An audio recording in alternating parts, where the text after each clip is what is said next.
In-laws changed the locks while I was at my mother's funeral. The sheriff had questions. The rain had stopped by the time I pulled into my driveway, but the storm was just beginning. My belongings were scattered across the lawn like casualties of war. Clothes draped over bushes, books spine up in puddles, my grandmother's china shattered across the walkway.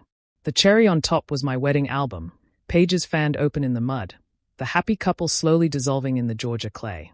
My name is Adelaide Pierce, and I had just buried my mother 4 hours ago. Now I was watching my life get buried too. I stepped out of the rental car, my black funeral dress still damp from graveside tears, and stared at the new locks gleaming on what used to be my front door. Through the window, I could see them, my in-laws, Patricia and Harold Brennan, rearranging furniture like they'd just won something on a game show. And behind them, the shadow that broke what was left of my heart, my husband Keith, carrying boxes up from the basement. 3 sheriff's cars pulled up behind me before I could even process the betrayal. Deputy Martinez stepped out first, his expression grim but purposeful. "Mrs. Pierce," he said, though we'd met before under different circumstances. "Are these the suspects you reported for stealing your father's insurance payout?" The timing was so perfect I almost laughed. Almost. Patricia's face appeared in the window, went white, then disappeared. The front door, my front door, flew open, and Harold stepped out with the kind of false authority that only works on people who don't know better. "Officers, this is private property. This woman no longer lives here. We're going to need you to." "Sir, step back inside," Deputy Martinez interrupted. "We have a warrant. To understand how we got here, you need to know about the 18 hours that changed everything. It started with a phone call at 3 a.m. 3 days ago. My mother had taken a turn. The cancer that had been slowly winning for 2 years had suddenly accelerated. "Come now," they said. I threw clothes in a bag and drove 6 hours to Arkansas, leaving Keith a note because he was at his monthly poker game with his brothers. I made it just in time to hold her hand, to whisper that it was okay to let go, to watch the monitors flatline as the sun came up. What followed was a blur of funeral arrangements, paperwork, and cousins I hadn't seen in years. I was running on no sleep and pure adrenaline when the lawyer pulled me aside at the funeral home. "Your mother updated her will last month," he said quietly. "She was very specific about the life insurance. She knew what happened with your father's policy. My father had died 5 years earlier, leaving $1 million insurance policy that mysteriously vanished from my bank account 2 weeks after it arrived. Keith had handled the finances. I'd been too grief-stricken to question it. The money had supposedly gone to investments that failed immediately. I'd been stupid enough to believe him. Your mother structured this differently," the lawyer continued. "The payout is in a trust only you can access. No spouse, no family, just you. $800,000. She also left me this." He handed me a manila envelope marked open only if needed. Inside were bank statements, screenshots, a paper trail I'd never known existed. My mother, dying of cancer, had spent her last months playing detective. She'd found where my father's insurance money really went, into an account under Patricia Brennan's name, used to pay off their house, buy Harold a boat, fund Keith's brother's failed restaurant. She'd also found something else. Keith had been slowly siphoning money from our joint accounts for years, moving it to his parents. The screenshots showed text messages between them, planning to divorce me once they'd gotten enough, discussing how to make it look like I was mentally unstable from grief. "Your mother hired a forensic accountant," the lawyer said. "She wanted to make sure you were protected this time." I filed the police report that afternoon, right after the burial, then drove home to Georgia. I'd texted Keith that I was coming home early, that we needed to talk. His response was that he was at work and would see me that evening. Except he wasn't at work. He was here, helping his parents move into my house while my belongings decorated the lawn. Deputy Martinez was reading Harold his rights while Patricia shrieked about discrimination and misunderstandings. Keith had gone silent, standing in the doorway like he was buffering, unable to process how his plan had unraveled. "Keith," I said, my voice carrying across the destroyed yard. "We decided it's best. That's what you're going with." He actually tried to look sympathetic. "Addie, you've been through so much. First your dad, now your mom. We thought, my parents and I, that you needed a fresh start. Somewhere smaller, more manageable." "More manageable," I repeated.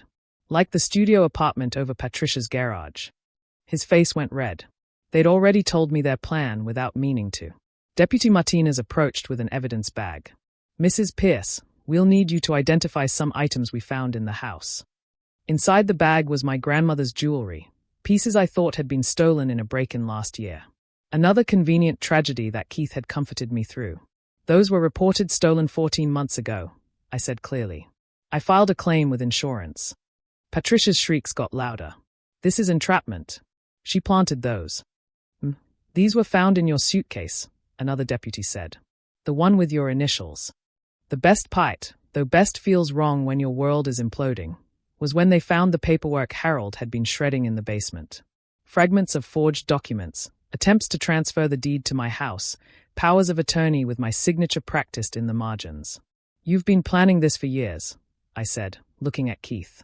Every tragedy, every loss, you were just waiting to cash in. That's not, I loved you, he stammered. You loved my father's insurance policy. You loved my mother's diagnosis because it meant another payday. You loved that I trusted you enough to handle the finances while I grieved. The deputies were loading evidence boxes while the neighbors gathered on their porches, phones out, recording everything. Patricia and Harold were in handcuffs, Harold still blustering about lawyers and lawsuits. But Keith just stood there, realizing that his parents' greed had finally cost him everything. The divorce papers will be filed tomorrow, I told him.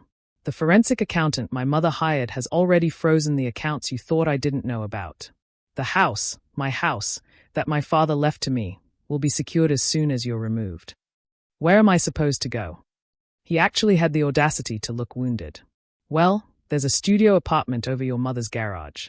Oh wait, she'll be in county lockup.